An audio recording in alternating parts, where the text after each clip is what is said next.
I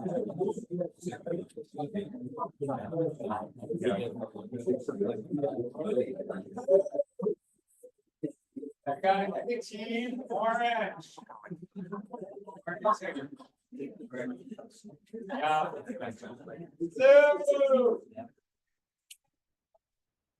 I don't need it. I'm loud. You don't need it?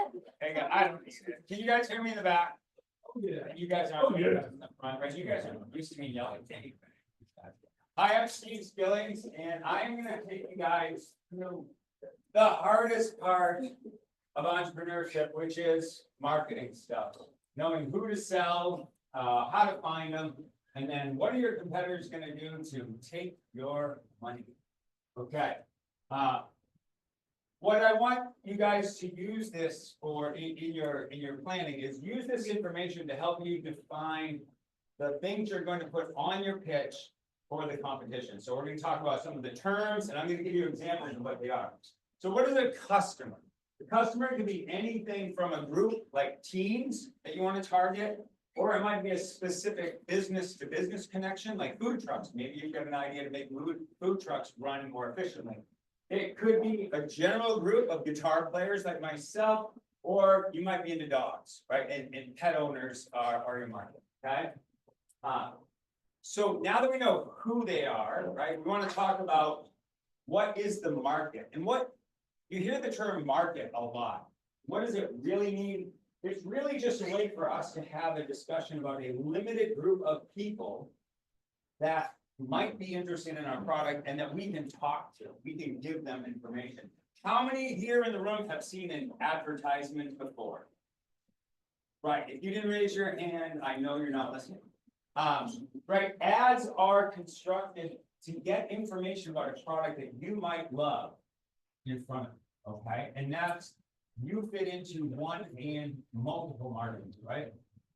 So for example, if you like music here, do I have any musicians in the room? There we go, right? We get ads that are about artists and beer and all that stuff, right?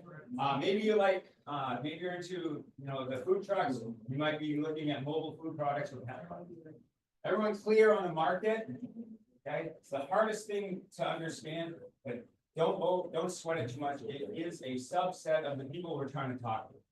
Competition. We're going to talk about, for example, if we're a food truck, other food services that are out there, or maybe we're looking at big pet stores are our competition because we're doing something small. Online music stores versus our little music store here in the center, right? Lastly, how do we research this and present it effectively? For today, we don't have tech, right? So we're going to have to guess a little bit. We learned about the word swag here in the orange team, which means you're going to do a scientific wild guess. I'll let you figure out the A later. And so kind of have some logic behind how big your market is, right? All right, so let's go over the market stuff in a little more detail.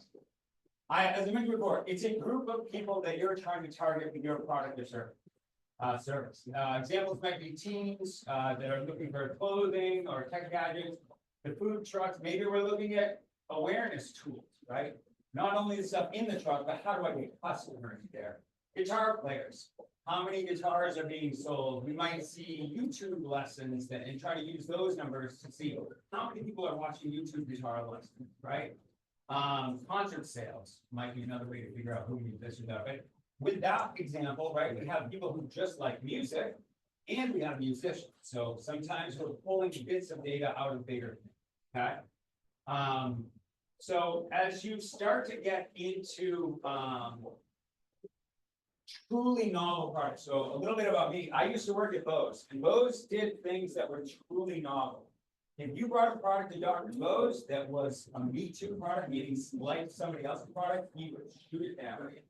So when you build something that is truly unique, right, you have no data.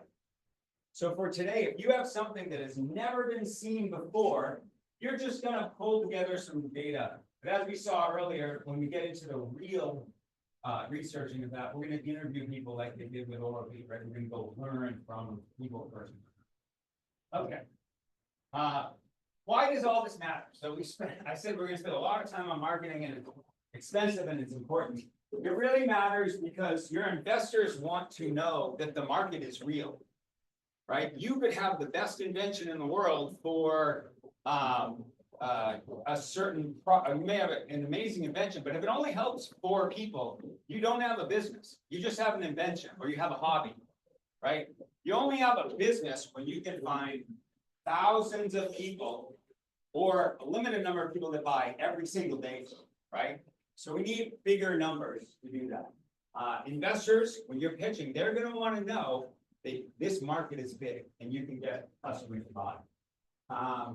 Knowing this also helps you stand out in the competition. You know who your customer is, you can describe them. And we'll talk a little bit more about customers in a minute. So some examples of customers are dog owners in the US or dog owners all around the world. You might say dog owners in Seneca, right? Because your product is smaller, but we want to get that real clear understanding of who it is that wants your product. The market example is pet accessories. If they, if they love, I'm talking about a leash example. If they love it, will they buy? Will they become a part of your family and start to buy other products? So if you bought an Apple product before, you know they're always trying to get you to add on the next Apple product. So guilty. I've got to buy the Apple product. They won. And then competition. Who are the other leash makers? So those 3 things. Who are my customers? Who is the market?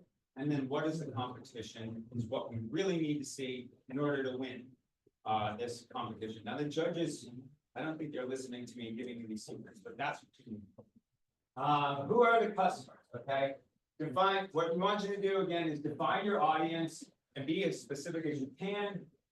And then what problems are they looking to solve? Again, I'll go back to the examples. For teens, maybe they want affordable clothes. For food trucks, we want to attract more customers. Guitar players, maybe we want an interesting new type of instrument. But the tool I want to give you here is this. To help you think through who the customers are fast, you can use this concept of personas, okay, at the bottom half. You make up a name and you make up a person. So I'm going to say Sarah is a 16-year-old guitar player who loves 80s rock, right? Now, when we're talking about our product, we can say, well, who would buy this? I like this part of it. And someone can say, oh, Sarah would love that part of it too. Now, we all understand who Sarah is and what Sarah likes. You do the same with their folks. So I recommend doing 2 or 3 personas that are different people who might like their product, right? We've got Sarah here. We've got Steve here. And what was the left name? Oh, and then Pat over here. That way you can very quickly go, oh, Pat would never buy that, but the other 2 might, right? Just helps you be more efficient in your communications about money. Okay, so researching your audience. Today, we're not going to do what we would traditionally do, which is go out there and use all kinds of crazy sources like government data or paid data, where we can take different things and either pull together data or extrapolate data. Today, so I want to add one more point here.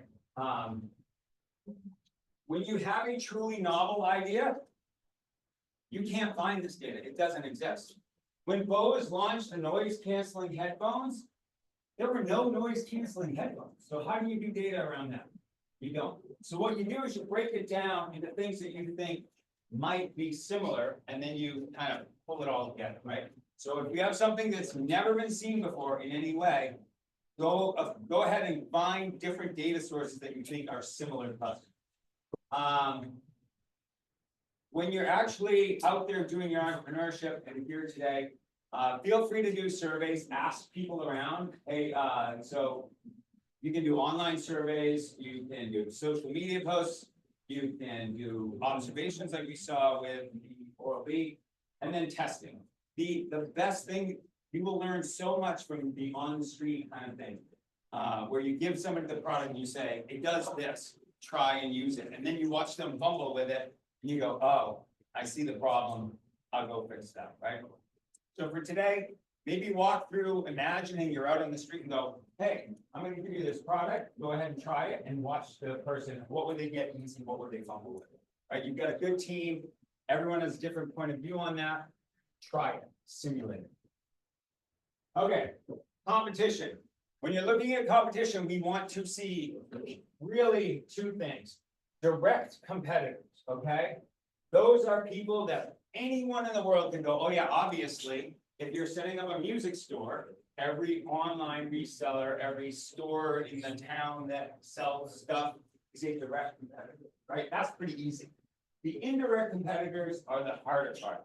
So who might be taking your idea? Let's say I've got a really cool wood beat clock, and I find out that I put it out in the market, and all of a sudden somebody DIY disassembled it and said, hey, if you want to build Steve's clock, just do this, this, and this, right? They're taking your business away. They're indirect competitors, okay? So think about who else is out there that might not be clearly in your market, but might be a competitor. Ultimately, what you want to end up with here is the judges understanding what makes you unique in this competitive space, right? So you want to talk about who they are and why you're going to be able to outpace them or do a better job than them. If any of you, this is the most important part, if any of you come back and say, I have no competitors, I guarantee you the judges, and I'm not one of them, will go, right? Every product has competition. Sometimes it's the status quo, do nothing, right? I'm not going to buy your thing. It solves a problem, but it's too expensive or it's hard to put together, so they do nothing. Okay, so that is in a sense a competitor. All right. When you're putting together your presentation, think about this. If you can show a visual, sketch things out, they're super helpful for communicating very effectively and very quickly. I think it's okay for you guys to make up some customer testimonials. So we gave the product to this person, and this is what they said, right? But the best testimonials are not going to say, I love this product, it's great, it comes in purple, and that's my favorite color, right? The testimonials you guys want to write are, it's great, it solved a huge problem with my dog's old leash that this fixed immediately. I've already told 2 friends, right? The difference is, one is sort of, yeah, it's cool, and the other is, this is why my product helped people and I love it, okay? And try to be concise with those testimonials. And lastly, I love charts, and I'm sure the judges will love charts too. Draw some pictures, put a big circle up there and say the market is X number, and then our market is this smaller number, right? Put those in there just so that folks have charts to look at. All right, and I'll open it up to questions. And it's gonna be time to get to work on this very soon. Yeah. So I'm gonna leave you with these 3 things, right? Know and present your customers, your market, and competition. For today, just make up some research. It's fine. We're here more to go through the process than to be perfectly accurate. Make up sources too. It's really important that when you say, hey, I got this data, write down where you think you got it, right? I got it from the US government. No, I got it by surveying 1,000 people. We just want to know that you're going through the process of, I got the data, this is where I got it. Your presentation matters, your energy matters. If you want to win today, right, or you just want to have a good time competing in this, right, you want to have good energy. So look in your team, and if someone's more chill, maybe they're a backup. And if someone's more energy, maybe you have them do a big part or most of the presentation. Okay, so it's okay to sit back and be the backup, right? It's also okay to be out there and doing the pitch. If you can draw pictures, if you have someone who's good at drawing, definitely consider putting them to work at that. As not for today, but in the real world, I know you guys know this, but I just want to emphasize it. ChatGPT and every other AI engine are so much your friend. Use them, make sure they're not hallucinating and doing weird things, double check it. But you're in such a good place now in being able to do this type of work versus what it used to be just a few years ago. And again, approximating for today. Any questions? I guess I know. All right, that's it from me. All right.